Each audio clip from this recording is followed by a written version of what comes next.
रत्नागिरी विधानसभा मतदारसंघात महायुतीचे उमेदवार उदय सामंत यांच्या विरोधात उभे राहिलेले भाजपमधून महाविकास आघाडीत प्रवेश केलेले बाळ माने यांच्या समर्थकांनी भाजप कार्यकर्त्यांच्या अंतर्गत बाळ माने यांना पाठिंबा आहे असा नॅरेटिव्ह पसरवण्याचा प्रयत्न केला असल्याचा अंदाज आल्याने भारतीय जनता पार्टीच्या प्रमुख नेत्यांनी आज रत्नागिरीत पत्रकार परिषद घेऊन याबाबत आपले मत मांडले। वरिष्ठ नेते ॲडव्होकेट बाबासाहेब परुळेकर यांनी अगदी स्पष्टपणे आपली भूमिका इथे मांडली आहे।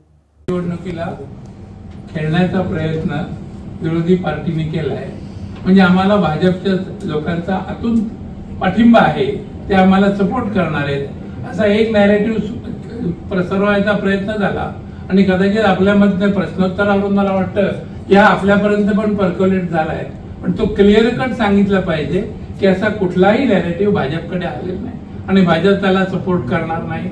आणि म्हणूनच कालपासून आम्ही तालुक्यामध्ये जाहीरपणे सर्व तालुक्यामध्ये फिरायला सुरुवात केली। काल पावसगड अर्धा झाला, आज रत्नागिरी शहरामध्ये फिरले आणि ज्या ज्या ठिकाणी त्यांच्या सभा होता त्या ठिकाणी जाऊन आम्ही प्रचार केलाय। हळूहळू तो पर्क्युलेट होईल, 1-2-3 दिवस जातील, त्यामुळे फेक नॅरेटिव्हला उत्तर देणं ही एक महत्वाची गोष्ट जी मी सामान्य कार्यकर्ता म्हणून आम्ही सुरू केली।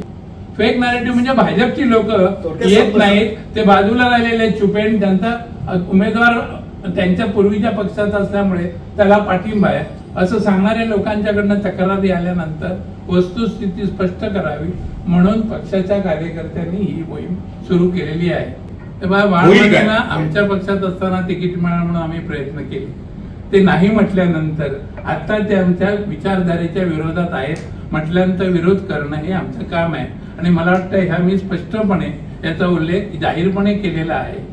आणि तरी सुद्धा काही लोकांचा भ्रम करायचा प्रयत्न जर लोकांचा विरोधी पार्टीचा चालू असेल की बाळमाने आपल्याच तुमचे असले तरी आम्हाला मतं देणार आहे, तो भ्रम जनतेचा दूर करावा आणि द्विधावस्था जी मतदारांच्या मनात येण्याचा प्रयत्न केला जातोय ती रद्द करावी, यासाठी आम्ही ही मोहीम सुरू केलेली आहे। टाइम्स डिजिटलला लाईक करा, शेअर करा, सबस्क्राईब करा आणि बेल आयकॉन दाबायला विसरू नका। Times digital.